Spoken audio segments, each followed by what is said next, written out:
नमस्कार, आप देख रहे हैं के न्यूज इंडिया लाइव न्यूज के बुलेटिन में मैं दीपिका आपके साथ शुरुआत करेंगे खबरों की, लेकिन उससे पहले एक नजर इस पर। देश में एचएमपीवी का कहर जारी। अब तक एचएमपीवी के 6 केस मिले। स्वास्थ्य मंत्री जेपी नड्डा ने 6 केस मिलना स्वीकार।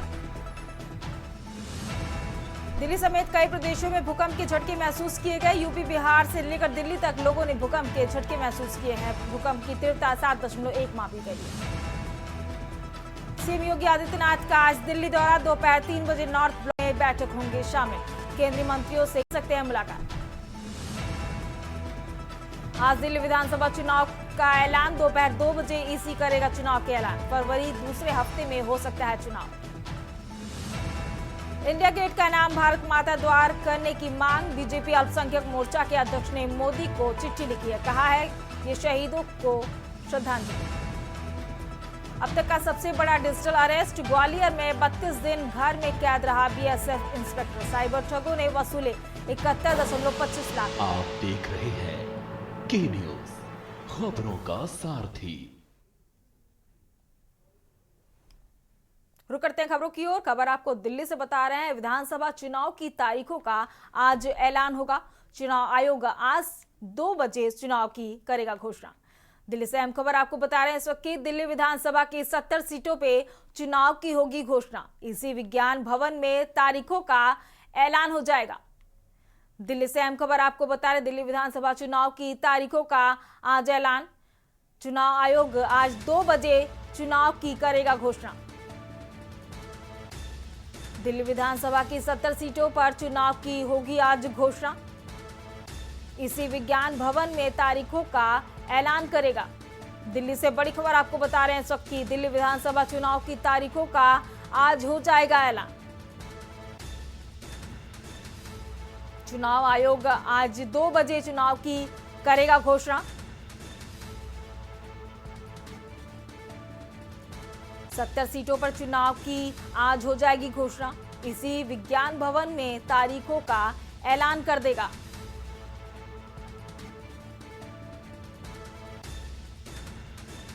दिल्ली से अहम खबर आपको बता रहे हैं। चुनाव आयोग आज दोपहर 2 बजे चुनाव की घोषणा कर देगा। दिल्ली विधानसभा की 70 सीटों पर चुनाव की आज हो जाएगी घोषणा।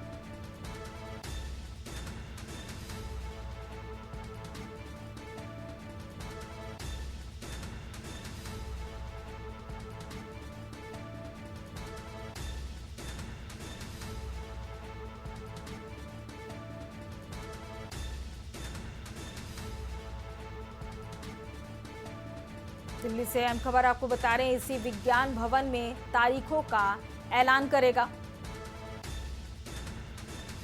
और ये ऐलान दोपहर 2 बजे आज हो जाएगा।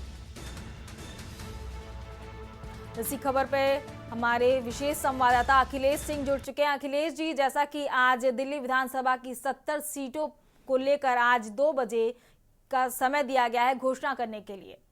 अखिलेश जी, क्या क्या तैयारियां हैं इनको लेकर?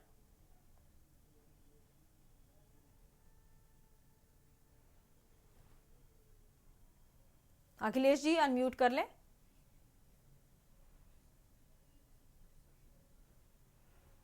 दिल्ली से अहम खबर आपको बता रहे हैं। दिल्ली विधानसभा देखिए, की दिल्ली 70 विधानसभा चुनाव का आज ऐलान होगा। चुनाव आयोग ने 2 बजे का समय निर्धारित किया है कि 2 बजे आज चुनाव आयोग प्रेस कॉन्फ्रेंस करेगा और प्रेस कॉन्फ्रेंस में दिल्ली की विधानसभा के लिए 70 सीटों पर होने वाले चुनाव का शेड्यूल आज जारी हो जाएगा। और इसी के साथ कह सकते हैं कि आज दिल्ली में विधानसभा चुनाव का बिगुल फूंक जाएगा आधिकारिक तौर पर। हालांकि राजनीतिक दलों द्वारा चुनाव प्रचार पहले से ही तेजी से किया जा रहा है और लगातार राजनीतिक दल मैदान में उतरे हुए हैं, तो चुनावी माहौल था। लेकिन आज जब चुनाव आयोग की घोषणा हो जाएगी तो दिल्ली के विधानसभा चुनाव का आधिकारिक ऐलान हो जाएगा और चुनावी दंगल शुरू हो जाएगा और आज से चुनाव आयोग की मॉनिटरिंग हो जाएगी। वैसे दिल्ली विधानसभा चुनाव की बात की जाए, जो सूत्रों से पता चल रहा है वो कहा जा रहा है कि एक ही फेज में पूरा का पूरा चुनाव करा लिया जाएगा। ये अभी चुनाव आयोग की तरफ से संकेत मिल रहे हैं फिलहाल। अखिलेश जी, तमाम जानकारी साझा के लिए बहुत बहुत शुक्रिया आपका।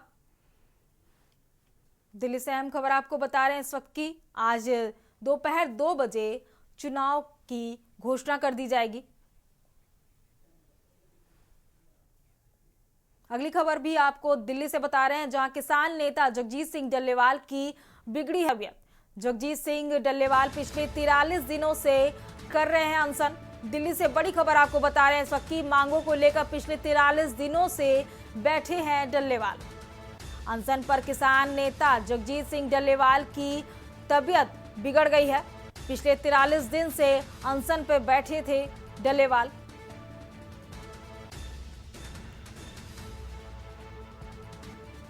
दिल्ली से अहम खबर आपको बता रहे हैं, इस वक्त की जगजीत सिंह डल्लेवाल पिछले 43 दिनों से कर रहे हैं अनशन और उनकी तबीयत अचानक से बिगड़ गई है।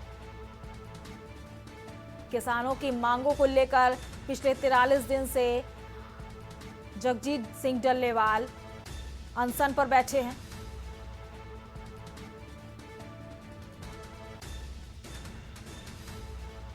दिल्ली से अहम खबर आपको बता रहे हैं, किसान नेता जगजीत सिंह डल्लेवाल की तबीयत बिगड़ गई है।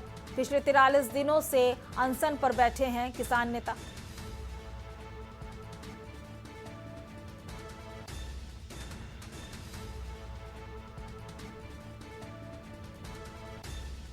इसके पहले भी उनकी तबीयत खराब रही, जिसको लेकर सुप्रीम कोर्ट की तरफ से भी उनसे मान मनोवल भी किया गया था कि वो अपना अनशन जारी रखें, लेकिन अपनी तबीयत को भी ध्यान रखें।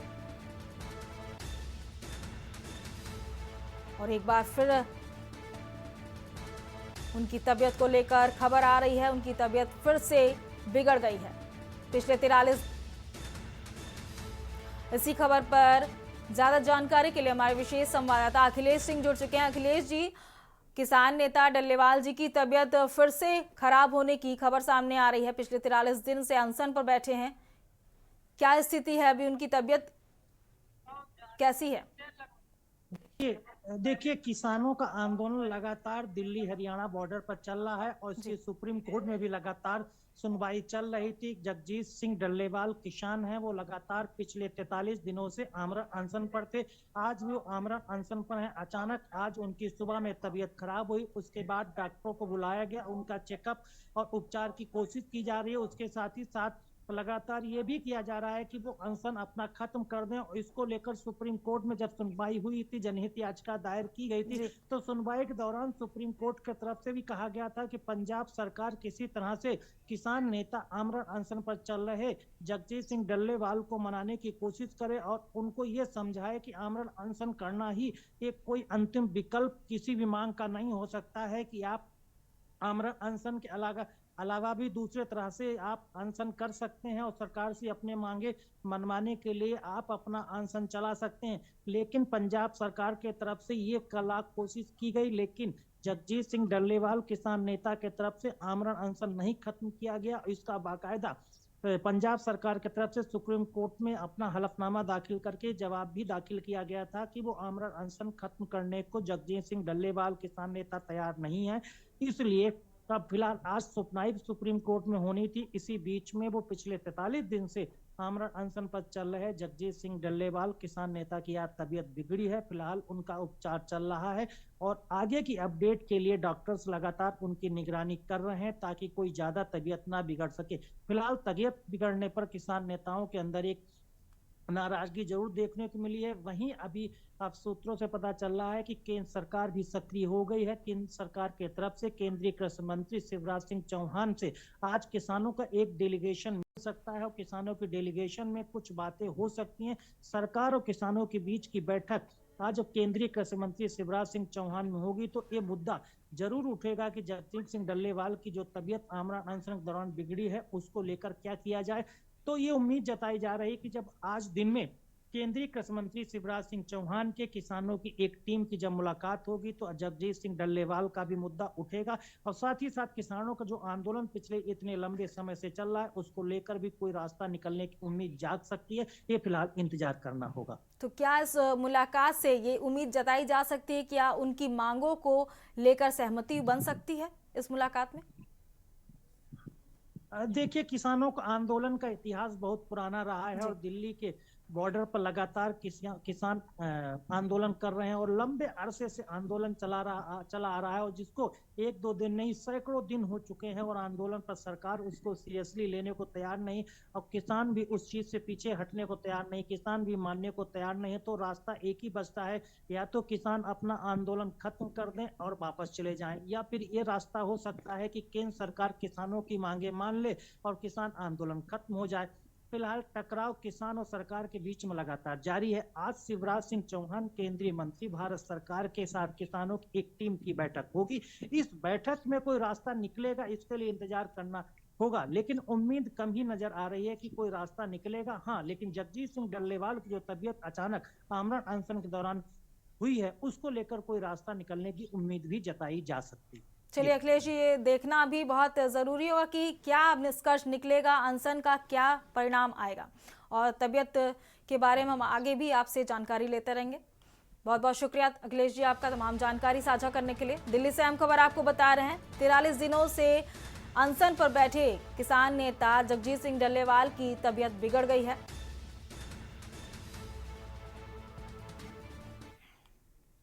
रुक करेंगे अगली खबर का। अगली खबर भी आपको राजधानी दिल्ली से बता रहे हैं, गृह मंत्री अमित शाह भारत पोल पोर्टल लॉन्च करेंगे आज। देश से भागने वाले अपराधियों पर होगी पैनी नजर। दिल्ली से अहम खबर आपको बता रहे हैं, रियल टाइम में इंटरपोल से मिलेगी हेल्प। पोर्टल को सेंट्रल ब्यूरो ऑफ इन्वेस्टिगेशन ने किया है तैयार। जांच एजेंसियों को इंटरनेशनल पुलिस से तुरंत मिलेगी मदद। दिल्ली से अहम खबर आपको बता रहे हैं, भारत पोल पोर्टल से प्रदेशों की पुलिस को मिलेगी मदद। पोर्टल के जरिए सीबीआई किसी भी केस की जानकारी मांग सकेगी। दिल्ली से अहम खबर आपको बता रहे हैं इस वक्त की, भारत पोल पोर्टल से प्रदेशों की पुलिस को भी मदद मिलेगी और इस पोर्टल के जरिए सीबीआई किसी भी केस की जानकारी मांग सकेगी। गृह मंत्री अमित शाह भारत पोल पोर्टल लॉन्च करेंगे आज। इसी खबर पर हमारे विशेष संवाददाता अखिलेश सिंह जी जुड़ चुके हैं। अखिलेश जी, जैसा कि गृह मंत्री अमित शाह भारत पोर्टल स्टार्ट करने जा रहे हैं और इससे सीबीआई को ही नहीं पुलिस टीम को भी काफी मदद मिलेगी। अखिलेश जी, देखिए, भारत सरकार ने एक बड़ा फैसला लिया है और इसकी शुरुआत केंद्रीय गृह मंत्री अमित शाह आज भारत पोल पोर्टल लॉन्च करके शुरू कर देंगे। भारत पोल पोर्टल को इंटरपोल की तर्ज पर तैयार किया है। इसको सीबीआई के द्वारा तैयार किया गया है और सीबीआई ने इसे पुख्ता बनाया है। इसमें सभी सुरक्षा एजेंसियों को, पुलिस को, केंद्र शासित प्रदेशों को और दूसरे राज्यों को, इसमें सबको इंटरलिंक किया गया है कि किसी भी प्रदेश की पुलिस या किसी भी केंद्र के शासित प्रदेश की कोई भी इन्वेस्टिगेशन एजेंसी, यानी सुरक्षा एजेंसियां किसी भी चीज को अपराधी के खिलाफ या किसी तरह की कोई भी अपराध होता है उससे ताल्लुक रखने वाले अपराधी या जिनका आपराधिक इतिहास है, वो सारा का सारा रिकॉर्ड इस भारत पोल पोर्टल पर रहेगा। उसके द्वारा कोई भी प्रदेश, कोई भी केंद्रीय जांच एजेंसी, किसी भी प्रदेश की जांच एजेंसी इसका सहारा लेकर अपराधियों तक पहुंच सकती है, अपराधियों पर शिकंजा कस सकती है और अपराधियों को पकड़कर गिरफ्तार कर सकती है। इसके सहारा लॉन्च करने के पीछे सबसे बड़ी भारत सरकार की यही मंशा है कि जो भी अपराधी हैं या अपराधी चिन्हित किए जा रहे हैं या अपराधी होने की शंका है, उनकी पूरी डिटेल रहेगी, उनका नाम, पता, एड्रेस रहेगा, वर्तमान उनका आधार कार्ड है तो वो रहेगा। जितनी भी पुलिस या सुरक्षा एजेंसियों के पास उनकी जानकारी, यानी अपराधियों की जानकारी जितनी भी सुरक्षा एजेंसियों और पुलिस के साथ है, वो सब इस पोर्टल पर साझा करेंगे और एक साथ पोर्टल पर मौजूद रहेगी। जब किसी अपराधी या किसी घटनाक्रम में जब देश भर के अपराधियों के खाका और उनकी कुंडली खंगालनी होगी तो इस भारत पोल पोर्टल के जरिए आराम से खंगाला जा सकता है और एक प्रदेश से दूसरे प्रदेश को इंटरलिंक करते हुए इसकी जानकारी तुरंत जुटा सकते हैं। और इसके साथ ही साथ हर प्रदेश की पुलिस, हर जांच एजेंसी और सुरक्षा एजेंसी एक दूसरे के लिए सहयोग करने के लिए भी बाध्य होंगे और वो इस पर अपनी सूचना साझा करेंगे, जिसके जरिए हर कोई सुरक्षा एजेंसी या पुलिस अपनी जांच को आगे बढ़ा सकती है, अपराधी तक पहुंच सकती है और अपराधियों पर शिकंजा कस सकती है। इसके साथ ही साथ अंतरराष्ट्रीय स्तर पर भी इसको लिंक करने का प्लान किया गया है, जैसे कि जब कोई इंटरपोल कॉर्नर नोटिस जारी की जाती है, जब कोई अंतरराष्ट्रीय स्तर पर एक देश से दूसरे देश को अपराधी भागता है या फिर अपराधी को पकड़ने की प्रक्रिया शुरू होती है, तो उससे संबंधित जानकारी भी भारत पोल पोर्टल को इंटरपोल के जरिए भी कनेक्ट करने की कोशिश की जाएगी। अगर इंटरपोल से जुड़े देशों को भारत पोल पोर्टल से अगर कोई जानकारी जरूरत है तो वो मुहैया कराएंगे, और भारत पोल पोर्टल को अगर इंटरपोल पोर्टल से कोई जानकारी जरूरत है तो वो एक दूसरे को साझा करेंगे। इसको लेकर ये भारत पोल पोर्टल केंद्रीय गृह मंत्रालय के अधीन तैयार किया गया है। इसको सीबीआई ने तैयार किया है, जो सीबीआई के माध्यम से इस पर सभी को लिंक किया गया है और जिसको केंद्रीय गृह मंत्री अमित शाह आज लॉन्च करेंगे।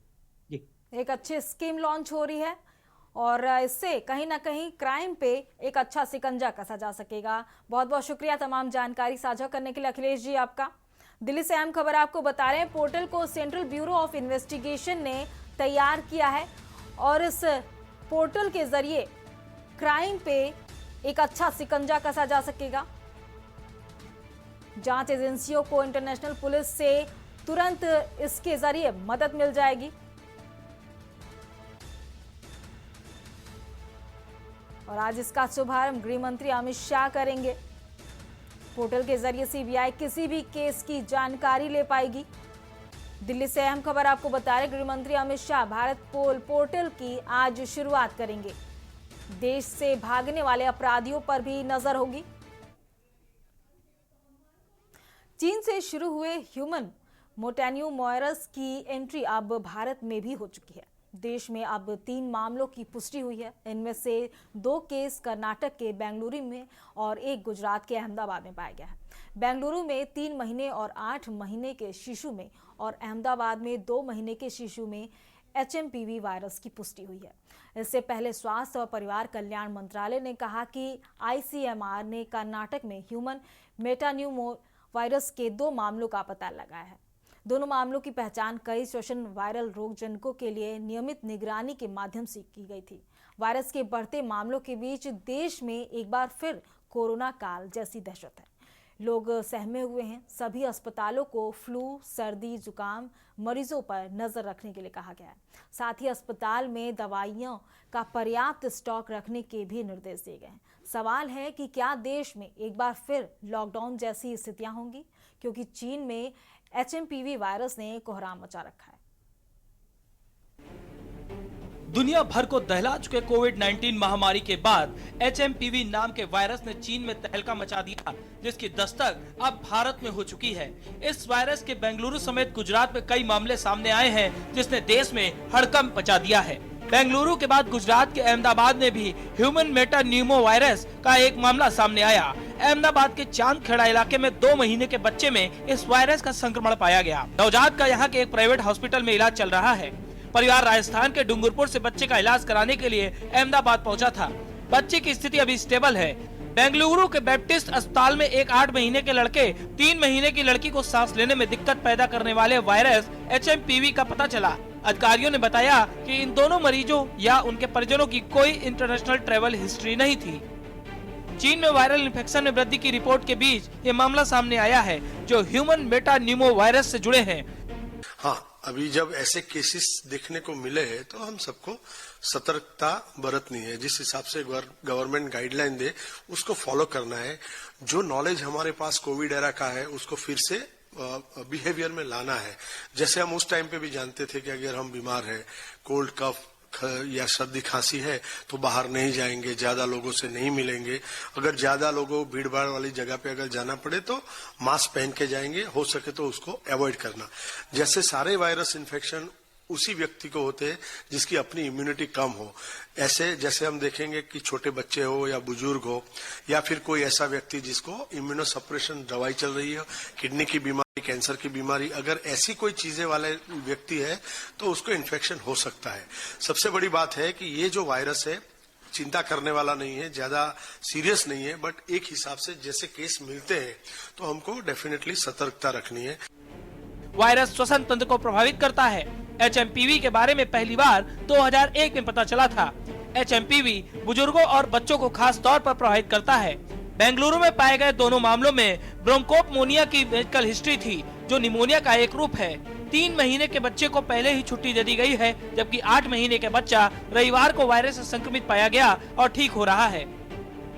भारत सरकार ने लोगों से नहीं घबराने की अपील करते हुए कहा कि HMPV कोई नया वायरस नहीं है, ये विश्व स्तर पर देश के भीतर पहले से ही मौजूद है। सर्दियों के मौसम में ये वायरस लोगों को ज्यादा प्रभावित करता है। Indian council of medical research देश भर में सांस संबंधी बीमारियों की मॉनिटरिंग कर रहा है, लेकिन बड़ा सवाल है, कहीं भारत एक बार फिर किसी बड़ी महामारी की चपेट में तो नहीं आने वाला। कोरोना काल से पूरी दुनिया सहमी हुई है, ऐसे में चीन से निकले एक नए वायरस की भारत में एंट्री ने खतरे की घंटी बजा दी है। स्पेशल डेस्क के न्यूज। इसी खबर पर हमारे विशेष संवाददाता अखिलेश सिंह जुड़ चुके हैं। अखिलेश जी, जैसा HMPV की दस्तक दे दी है और बेंगलुरु से भी 2 मामले सामने आ रहे हैं, अखिलेश जी। देखिए, बता दें, HMPV वायरस को लेकर लगातार दिल्ली भी सक्रिय है, भारत सरकार भी सक्रिय है। केंद्रीय गृह मंत्री अमित शाह के द्वारा स्वास्थ्य निदेशक के साथ पूरी बैठक हुई। पूरी मेडिकल काउंसिल के साथ केंद्रीय गृह मंत्री अमित शाह के द्वारा केंद्रीय गृह मंत्री JP नड्डा के द्वारा बैठक की गई और JP नड्डा ने बैठक के बाद ये कहा कि ये वायरस ऐसा है कि जो हर उम्र के लोगों को हो सकता है, लेकिन इस समय का जो मौसम है वो इसके लिए ज्यादा फेवरेबल है, इसलिए इस तरह के केस इस समय सामने आ रहे हैं। यानी स्वास्थ्य मंत्री JP नड्डा के द्वारा कहा गया कि देश के अंदर सभी अस्पतालों में इसको लेकर अलर्ट किया गया है, सभी व्यवस्थाएं दुरुस्त रखने के लिए कहा गया है कि कोरोना जैसे हालात की अगर स्थिति आती है तो उससे निपटने के लिए पूरा स्वास्थ्य तंत्र है वो पूरी तरह से तैयार रहेगा और किसी भी तरह की किसी को कोई भी दिक्कत नहीं होगी। हाँ, एक तार उन्होंने और कहा कि ये उतना खतरनाक वायरस नहीं है जितना खतरनाक वायरस कोविड हुआ करता था, लेकिन फिर भी सुरक्षा के एहतियात के तौर पर स्वास्थ्य विभाग को अलर्ट पर रखा गया है और सारी व्यवस्थाएं दुरुस्त की जा रही हैं। किसी तरह की कोई व्यवस्था की कमजोरी नहीं है और जो भी इस तरह के मरीज हैं अब उनकी जांच की जा रही है। खासकर सांस से संबंधी बीमारी है उससे जुड़े जितने भी मरीज अस्पतालों में आ रहे हैं उनकी अलग से जांच करने के लिए कहा गया है और निर्देश जारी किए गए हैं कि इनकी जांच की जाए, ताकि अगर कोई HMPV वायरस का संक्रमित मरीज है तो उसको अलग से एक वायरस बनाया जाएगा, वार्ड बनाया जाएगा और आइसोलेटेड वार्ड में उन मरीजों को रखा जाएगा ताकि दूसरे मरीज उससे संक्रमित ना हो पाए। इसके साथ ही साथ लगातार अंतरराष्ट्रीय स्तर पर जो लोग ट्रेवलिंग कर रहे हैं उस पर वहां भी एहतियात बरता जाएगा। बाहर से आने वाले लोगों की भी हवाई अड्डों पर जांच होगी कि उनको कहीं किसी तरह का सर्दी जुकाम या सांस की बीमारी जैसी कोई संक्रमण की तो नहीं है, इसको लेकर भी लगातार जांच होगी। तो तमाम सरकार के द्वारा वो व्यवस्थाएं और गाइडलाइंस तैयार की जा रही हैं कि ताकि कोविड के तर्ज पर इसकी एक बार फिर निगरानी की जा सके और आगे इसकी संख्या ना बढ़ पाए, इसके लिए सरकार अपनी व्यवस्था करने में लगी हुई है।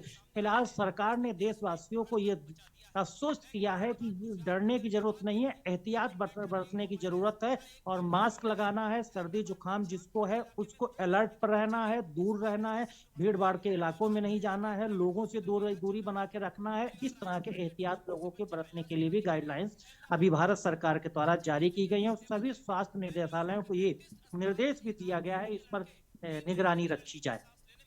अभी क्या, जैसे ये बिल्कुल कोविड के ही पैमाने पे आपने जैसा जानकारी दी, बिल्कुल कोविड के ही पैमाने पे है कि उसी तरीके की हमें सुरक्षा अपनानी होगी, तो इसको लेकर स्वास्थ्य विभाग की क्या तैयारियां हैं?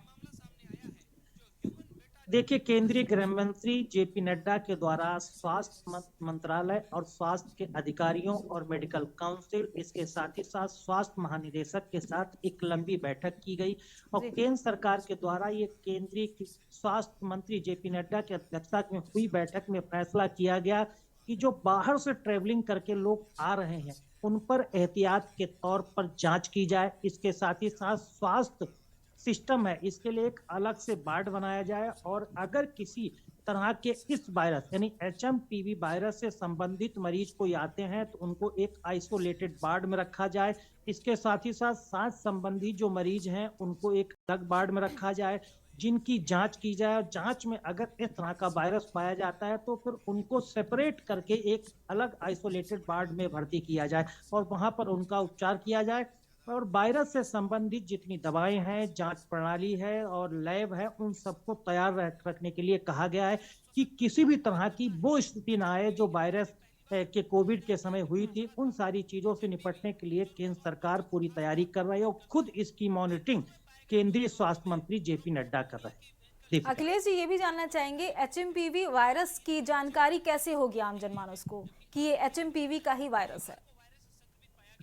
देखिए, आम जनमानस को तो इसकी जानकारी नहीं हो सकती है जी। कि एहतियात के तौर पर स्वास्थ्य विभाग के द्वारा ये गाइडलाइंस जारी की गई हैं कि किसी को अगर सर्दी है, जुकाम है, खांसी आ रही जी। है, तो इस तरह का अगर उसको कोई सांस संबंधी बीमारी हो रही है, तो उसको अगर कोई दिक्कत इस तरह की दिखाई देती है तो वो अस्पताल जाए, अस्पताल में जाके उसकी बाकायदा जांच कराए और स्वास्थ्य संबंधी डॉक्टर को दिखाए, और डॉक्टर जो उसको दिशा निर्देश देता है उसका उसको पालन करना होगा। इसी के आधार पर उसको डिटेक्ट किया जा सकता है कि ये एचएमपीवी वायरस है या फिर नॉर्मल सर्दी जुकाम है या फिर नॉर्मल स्वास्थ्य संबंधी बीमारियों से वो बीमार है मरीज। तो सीधी सी बात है कि स्वास्थ्य विभाग ने अस्पतालों को निर्देश जारी किए हैं कि वो स्वास्थ्य संबंधी सर्दी जुकाम खांसी जैसी बीमारियों संबंधी जो भी मरीज अस्पताल में आते हैं या फिर किसी आम आदमी को इस तरह का संक्रमण महसूस होता है तो वो तुरंत अस्पताल जाए और उसकी जांच कराए, डॉक्टर को दिखाए और दवाई ले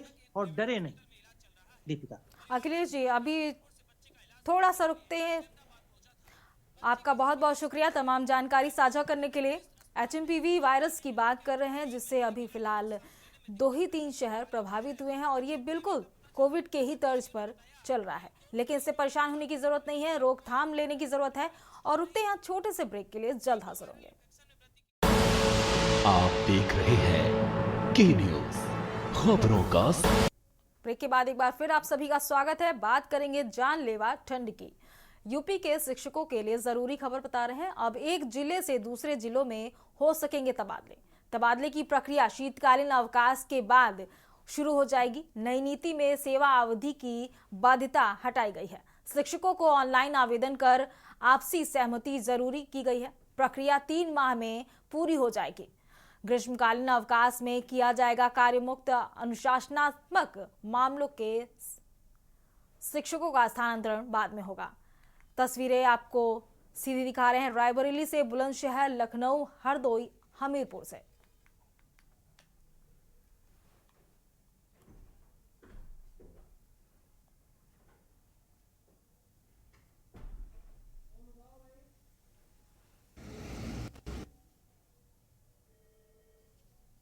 हर शहर में ठंड का रूप देखा जा सकता है। ठंड लगातार बढ़ती जा रही है। ठंड के बढ़ने के साथ ही विजिबिलिटी भी लगातार कम होती जा रही है। रायबरेली, बुलंदशहर, लखनऊ, हमीरपुर, हरदोई,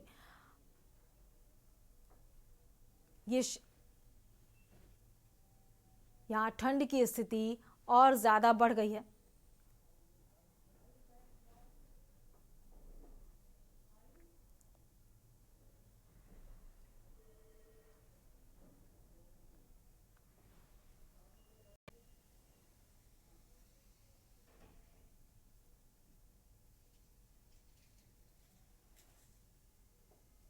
नए साल के शुरू होते ही ठंड ने भी दस्तक दे दी है। लखनऊ से अहम खबर आपको बता रहे हैं इस वक्त की अब एक जिले से दूसरे जिले में हो सकेंगे तबादले। तबादले की प्रक्रिया शीतकालीन अवकाश के बाद हो जाएगी शुरू। राजधानी लखनऊ से अहम खबर आपको बता रहे हैं नई नीति में सेवा अवधि की बाध्यता हटाई गई है। शिक्षकों को ऑनलाइन आवेदन कर आपसी सहमति जरूरी होगी। प्रक्रिया 3 माह में पूरी हो जाएगी। राजधानी लखनऊ से हम खबर आपको बता रहे हैं ग्रीष्मकालीन अवकाश में किया जाएगा कार्यमुक्त। अनुशासनात्मक मामलों के शिक्षकों का स्थानांतरण बाद में होगा। लखनऊ से हम खबर आपको बता रहे हैं यूपी के शिक्षकों के लिए जरूरी खबर बता रहे हैं। अब एक जिले से दूसरे जिले में हो सकेंगे तबादले। लखनऊ से हम खबर आपको बता रहे हैं तबादले की प्रक्रिया शीतकालीन अवकाश के बाद होगी शुरू। नई नीति में सेवा अवधि की बाध्यता हटाई गई है। शिक्षकों को ऑनलाइन आवेदन कर आपसी सहमति जरूरी होगी और ये प्रक्रिया 3 माह में पूरी होगी। ग्रीष्मकालीन अवकाश में किया जाएगा कार्यमुक्त। राजधानी लखनऊ से अहम खबर आपको बता रहे हैं, अनुशासनात्मक मामलों के शिक्षकों का स्थानांतरण बाद में होगा।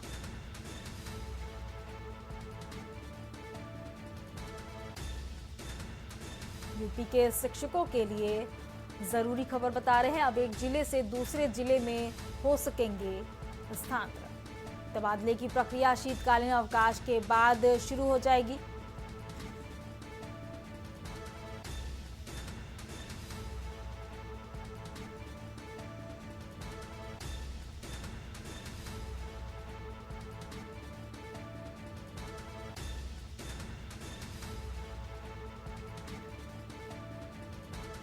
ग्रीष्मकालीन अवकाश में किया जाएगा कार्यमुक्त।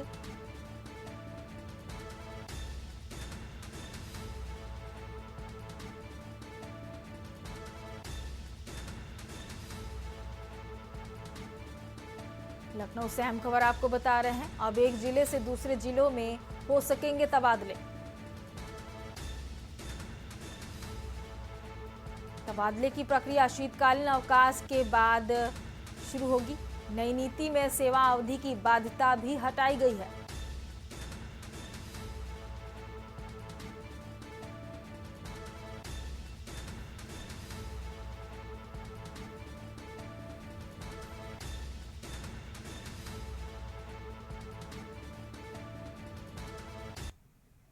बढ़ते हैं अगली खबर की ओर। अब बात करेंगे जानलेवा ठंड की। यूपी में मौसम पूरी तरह से बिगड़ गया है। प्रदेश के सभी जिले सोमवार को घने कोहरे की चादर में डूबे दिखे। कोहरा कहीं कम तो कहीं ज्यादा दिखा, पर ज्यादातर जिलों में दृश्यता शून्य रिकॉर्ड की गई है। अवध में राजधानी लखनऊ सहित आसपास के जिलों में घना कोहरा देखा गया। मौसम विभाग के अनुसार अभी 1-2 दिन ऐसे हालत बने रह सकते हैं। शहर से लेकर गांव तक अलाव बना रहा सहारा।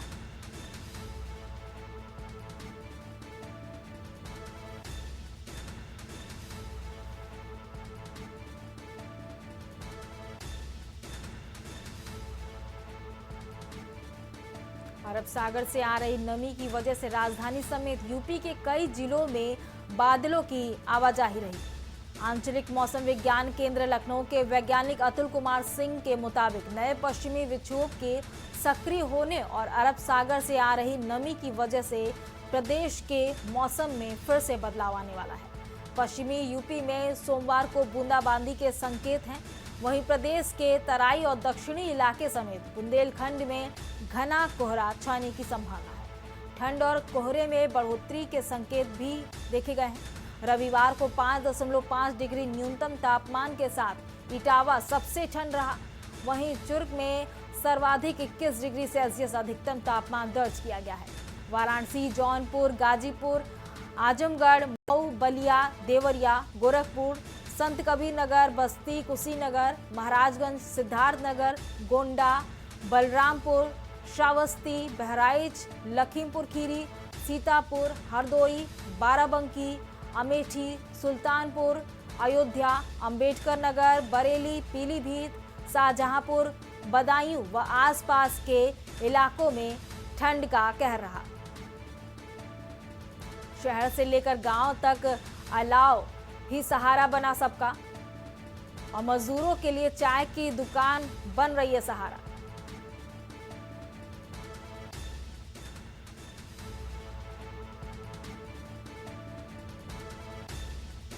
बुलंदशहर में कोहरे और ठंड का सितम जारी है। रुक करते हैं अगली खबर की ओर। अगली खबर आपको बुलंदशहर से बता रहे हैं, जहां कोहरे और ठंड का सितम जारी है। शहर से लेकर गांव तक अलाव ही सहारा बना हुआ है। मजदूरों के लिए चाय की दुकान सहारे का काम कर रही है। गलन भरी सर्दी में मजदूरों को हो रही है काफी परेशानी। बुलंदशहर से इस वक्त की अहम खबर आपको बता रहे हैं, गलन भरी सर्दी के मौसम में मजदूरों के लिए अलाव ही सहारा बना हुआ है।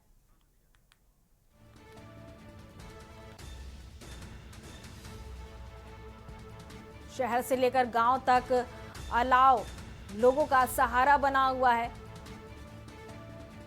जगह जगह अलाव देखे जा सकते हैं। और अलाव के अलावा अगर एक और चीज की बात करी जाए तो सिर्फ चाय सहारा बनती है इस ठंड के मौसम में, जो थोड़ी राहत दे देती है ठंड से।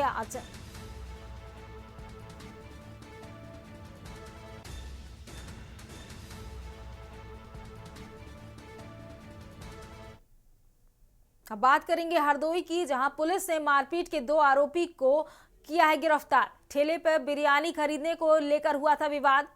कुलदीप मनोज को पुलिस ने किया है गिरफ्तार। हरदोई शहर कोतवाली क्षेत्र का पूरा मामला बताया जा रहा है। ठेले पर बिरयानी खरीदने को लेकर हुआ है विवाद। कुलदीप मनोज को पुलिस ने गिरफ्तार कर लिया है। हरदोई शहर कोतवाली क्षेत्र का पूरा मामला बताया जा रहा है। हरदोई से अहम खबर आपको बता रहे हैं, पुलिस ने मारपीट के 2 आरोपी को गिरफ्तार किया है। ठेले पर बिरयानी खरीदने को लेकर विवाद हुआ है और इसे लेकर कुलदीप मनोज को पुलिस ने गिरफ्तार कर लिया है। हरदोई से अहम खबर आपको बता रहे हैं, जहां 2 लोगों के बीच बिरयानी खरीदने को लेकर मारपीट हुई है।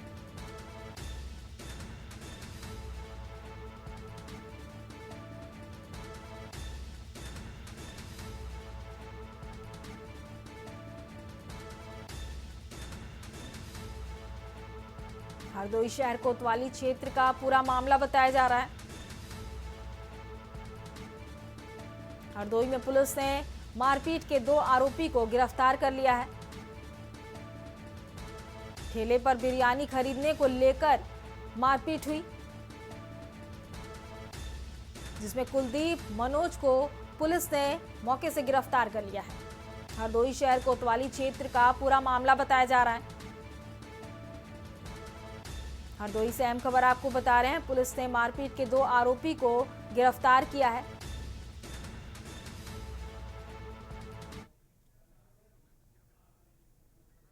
इसी बीच आपको लखनऊ से अहम खबर बता रहे हैं।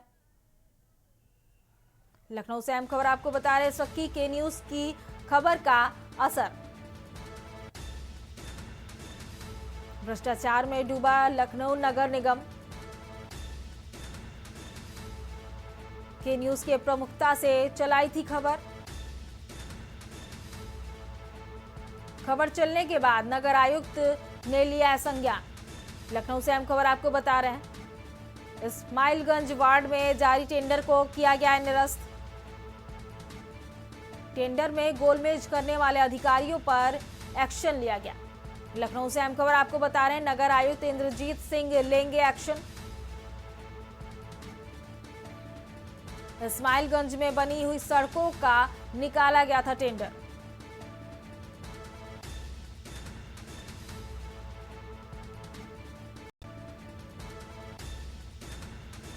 लखनऊ से अहम खबर आपको बता रहे हैं, जहां भ्रष्टाचार में डूबा लखनऊ नगर निगम।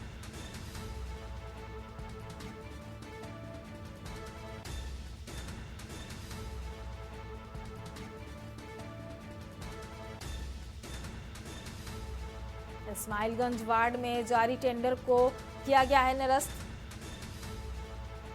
टेंडर में गोलमेज करने वाले अधिकारियों पर एक्शन लिया गया। इसी खबर पर हमारे संवाददाता संदीप मिश्रा जुड़ चुके हैं। संदीप मिश्रा जी, जैसा कि इस्माइलगंज में सड़कों का टेंडर निकाला गया था और इसमें धांधली की बात सामने आ रही थी। संदीप मिश्रा जी, इसे लेकर नगर आयुक्त की तरफ से बिल्कुल देखिए, एक्शन भी के लिया न्यूज गया। की खबर का एक बड़ा असर है, क्योंकि जिस तरीके से लखनऊ के इस्माइलगंज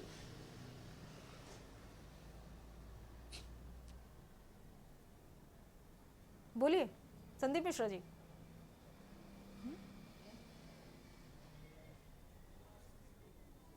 जी अपनी देखिए, बात बिल्कुल पूरी करें के न्यूज संदीप की जी। खबर का ये एक बड़ा असर है, क्योंकि जिस तरीके से लखनऊ के इस्माइलगंज इलाके में 6 सड़कों का निर्माण जो है वो कराया गया था, उस निर्माण में कहीं ना कहीं जो रोडें बन चुकी थी उसका टेंडर जो है निकाला गया था, और इस टेंडर को निकालने के लिए कहीं ना कहीं अधिकारियों की मिली भगत थी, अधिकारियों की साठगांठ थी, जिसके बाद से 6 टेंडर जो है वो जारी कर दिए थे। हालांकि जिस तरीके से खबर चली थी उसके बाद के न्यूज ने इस खबर को प्राथमिकता के साथ में चलाया था। उस खबर चलने के बाद से नगर आयुक्त इंद्रजीत सिंह ने इस पूरे घटनाक्रम का संज्ञान लिया है, और सभी टेंडर यानी कि 6 टेंडर जो निकाले गए थे 31/12 की डेट में, वो टेंडर को निरस्त कर दिया गया है।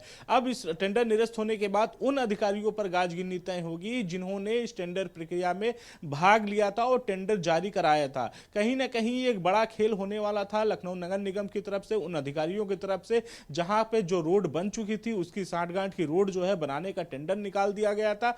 अब उन अधिकारियों पर एक्शन लेने के लिए इंद्रजीत यानी कि लखनऊ के नगर आयुक्त जो है वो पूरी तरीके से तैयार हो चुके हैं, और उन्होंने साफ कहा है के न्यूज के संवाददाता से कि किस तरीके से इस पूरे घोलमेल पे हम जो है लगातार जो है पर्दा उठाएंगे, और क्योंकि कहीं ना कहीं इसमें नगर निगम की छवि को धूमिल करने का जो अधिकारी प्रावधान कर रहे थे उस पर पानी फिरा है।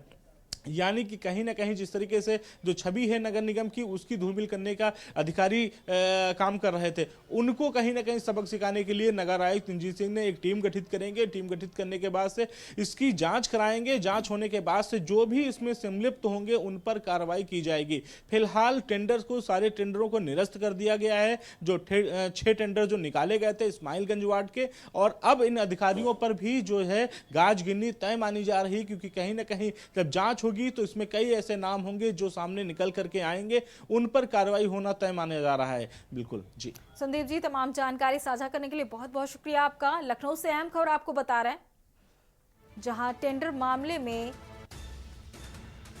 घपले की बात सामने आ रही है और इसको लेकर नगर आयुक्त ने एक्शन लिया है, और इस खबर पे के न्यूज ने प्रमुखता से चलाई थी, जिसके बाद से नगर आयुक्त ने इस मामले को संज्ञान में लिया। इस्माइलगंज वार्ड में जारी टेंडर को निरस्त कर दिया गया है। बता दें, टेंडर में गोलमेज करने वाले अधिकारियों पर एक्शन लिया गया है।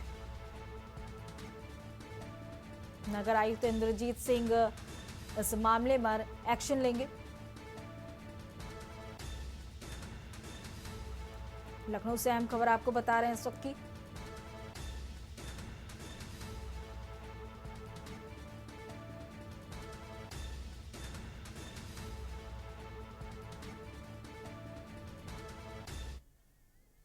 इसी बीच आपको लखनऊ से अहम खबर बता रहे हैं, ठंड और कोहरे के बीच बारिश का अलर्ट जारी किया गया है। लखनऊ से अहम खबर आपको बता रहे हैं, बारिश और ओले गिरने से ठंड में इजाफा हो गया। बाराबंकी, कानपुर और अयोध्या में दृश्यता शून्य हो गई है। लखनऊ से अहम खबर आपको बता रहे हैं, ठंड से प्रदेश में 11 लोगों की मौत हो चुकी है। ठंड और कोहरे के बीच बारिश का अलर्ट जारी किया गया है। बारिश और ओले गिरने से ठंड में इजाफा दर्ज किया गया है। लखनऊ से अहम खबर आपको बता रहे हैं, बाराबंकी, कानपुर और अयोध्या में दृश्यता शून्य दर्ज की गई है। वहीं ठंड से प्रदेश में 11 लोगों की मौत हो चुकी है। महोबा से 3, चित्रकूट और बांदा में 1-1 मौतें दर्ज की गई हैं। कानपुर देहात में 2, कानपुर में 3 की मौत दर्ज की गई है। फतेहपुर में 6.9 डिग्री सेल्सियस तापमान। 32 जिलों में घने कोहरे के लिए ऑरेंज अलर्ट जारी किया गया है। लखनऊ से अहम खबर आपको बता रहे हैं, ठंड और कोहरे के बीच बारिश का अलर्ट जारी किया गया है। बारिश और ओले गिरने से ठंड में इजाफा दर्ज हुआ है। बाराबंकी, कानपुर और अयोध्या में ठंड की वजह से दृश्यता कम हो गई है और लगातार ठंड बढ़ने से 11 लोगों की मौत हो चुकी है अब तक। महोबा से 3, चित्रकूट और बांदा में 1-1 मौतें हो चुकी हैं। वहीं कानपुर देहात में 2, कानपुर में 3 की मौत बताई जा रही है। बता दें फतेहपुर में 6.2 डिग्री सेल्सियस तापमान नीचे गिरा है। 32 जिलों में घने कोहरे के लिए ऑरेंज अलर्ट भी जारी कर दिया गया है।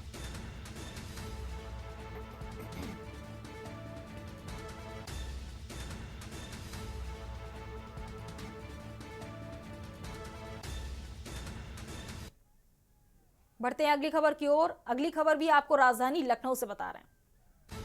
13 वर्षीय बच्चे पर उसे बीच आपको पीलीभीत से अहम खबर आपको बताते हैं। खेत में गेहूं देखने गया था 13 वर्षीय बच्चा। अन्य बच्चों के शोर मचाने पर गुलदार छोड़कर भागा। पीलीभीत से अहम खबर आपको बता रहे हैं। इस वक्त की गुलदार के हमले से बच्चा हुआ बुरी तरह से घायल। गुलदार के हमले से बच्चा हुआ बुरी तरह से घायल। पीलीभीत से अहम खबर आपको बता रहे हैं। इस वक्त की शोर सुनकर पहुंचे परिजन बच्चे को अस्पताल ले गए। हमले से घायल हुए बच्चे का डॉक्टरों ने किया इलाज। बिसलपुर दियोरिया रेंज के गांव जगतपुरा का पूरा मामला बताया जा रहा है। पीलीभीत से अहम खबर आपको बता रहे हैं। 13 वर्षीय बच्चे पर गुलदार का हमला। खेत पर गेहूं देखने गया था 13 वर्षीय बच्चा। अन्य बच्चों के शोर मचाने पर गुलदार छोड़कर भागा। गुलदार के हमले से बच्चा हुआ बुरी तरह से घायल।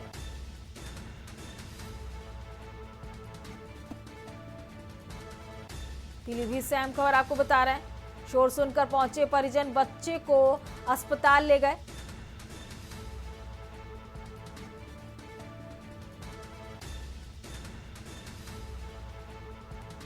बिसलपुर दियोरिया रेंज के गांव जगतपुरा का पूरा मामला बताया जा रहा है।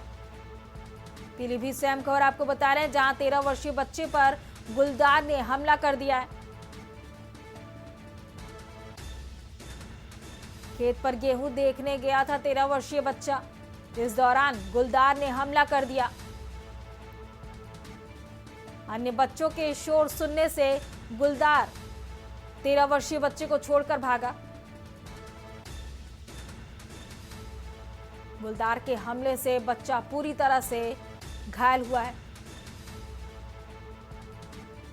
फिलहाल परिजन बच्चे को लेकर अस्पताल गए हैं, जहां डॉक्टर उसका इलाज कर रहे हैं। पीलीभीत से अहम खबर आपको बता रहे हैं। पूरा मामला बिसलपुर दियोरिया रेंज के गांव जगतपुरा का बताया जा रहा है, जहां गुलदार ने 13 वर्षीय बच्चे पर हमला कर दिया है।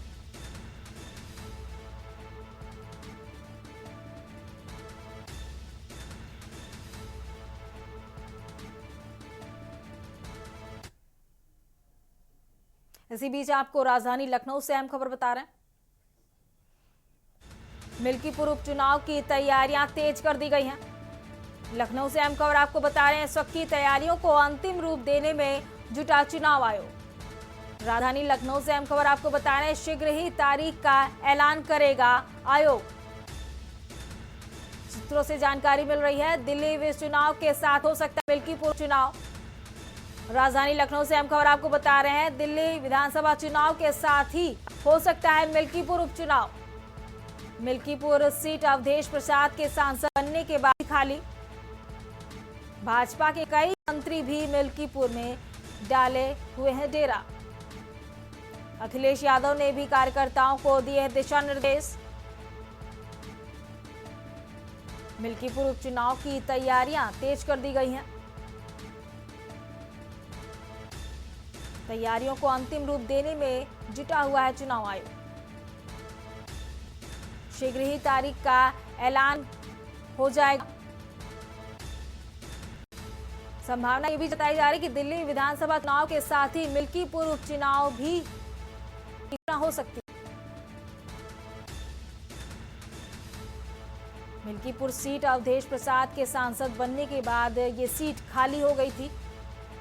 भाजपा के कई मंत्री भी मिल्कीपुर में डाले हुए हैं डेरा। अखिलेश यादव ने भी कार्यकर्ताओं को दिए हैं दिशा निर्देश। मिल्कीपुर उपचुनाव की तैयारियां तेज कर दी गई हैं। लखनऊ से अहम खबर आपको बता रहे हैं। इस वक्त की तैयारियों को अंतिम देने में जुटा हुआ है चुनाव आयोग। जल्द ही तारीख का ऐलान करेगा आयोग। दिल्ली विधानसभा चुनाव के साथ हो सकता है मिल्कीपुर उपचुनाव।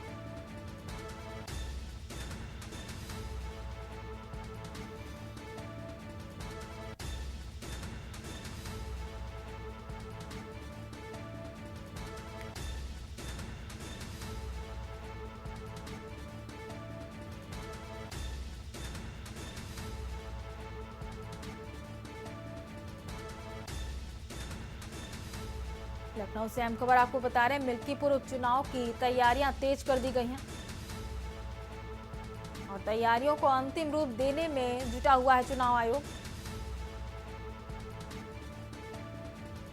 इसी बीच एक और बड़ी खबर आपको बताते हैं। लखनऊ से अहम खबर आपको बता रहे हैं कि न्यूज की खबर का असर, भ्रष्टाचार में डूबा लखनऊ नगर निगम। के न्यूज ने प्रमुखता से चलाई थी ये खबर। लखनऊ से हम खबर आपको बता रहे हैं, खबर चलने के बाद नगर आयुक्त ने लिया है संज्ञान। इस्माइलगंज वार्ड में जारी टेंडर को किया गया है निरस्त। टेंडर में गोलमेज करने वाले अधिकारियों पर नगर आयुक्त ने लिया एक्शन। नगर आयुक्त इंद्रजीत सिंह इस पूरे मामले पर एक्शन लेंगे। इस्माइलगंज में बनी हुई सड़कों का निकाला था टेंडर। लखनऊ से अहम खबर आपको बता रहे हैं, इस वक्त की टेंडर में गोलमेज करने वाले अधिकारियों पर एक्शन लिया जाएगा। नगर आयुक्त इंद्रजीत सिंह लेंगे इस मामले में एक्शन। इस्माइलगंज में बनी हुई सड़कों का निकाला गया था टेंडर। लाइव न्यूज के बुलेटिन में फिलहाल मेरे साथ इतना ही। आप देखते रहिए के न्यूज इंडिया। नमस्कार। आप देख रहे हैं के न्यूज, खबरों का सारथी।